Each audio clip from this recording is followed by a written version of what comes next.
కుందిరీలో తాళ్ళు పట్టి వేయడం చూపించానండి. ఇది హుక్ పట్టి. హుక్ పట్టీకి నేను ఎక్కువగా క్రాస్ పీస్ తీసుకుంటుంటానండి. స్ట్రైట్ పీస్ కూడా తీసుకోవచ్చు.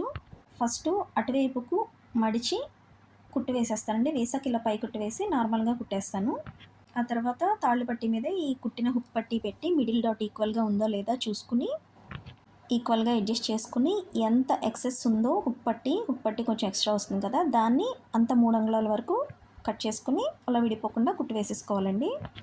ఆ తర్వాత లెఫ్ట్ సైడు వర్క్ బ్లౌజెస్‌కి వర్క్ ఉండదు కదండీ! చాలామంది ముక్క తిప్పేస్తుంటారు లైనింగ్‌తో పాటుగా.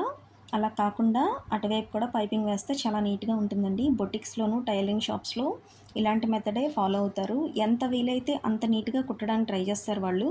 సో, దాన్ని బట్టి ఫినిషింగ్‌ని చూసేవాళ్ళు మాత్రం అటువైపు అట్రాక్ట్ అవుతారండి. కొంచెం కాస్ట్ ఎక్కువైనా అందుకే అలా ఇస్తుంటారు అటువైపు. మనం కూడా వాళ్ళకేం తీసిపోమండి. అందరి బ్రెయిన్ ఒకటేనండి. మనం కుట్టేదాన్ని బట్టి ఉంటుందది. సో, కస్టమర్ కూడా సాటిస్ఫై అవుతారండి. లోనే కదా కనిపించదు కదా అనుకోవడానికి కాదు. బావుంటుంది కదా చూడంగానే.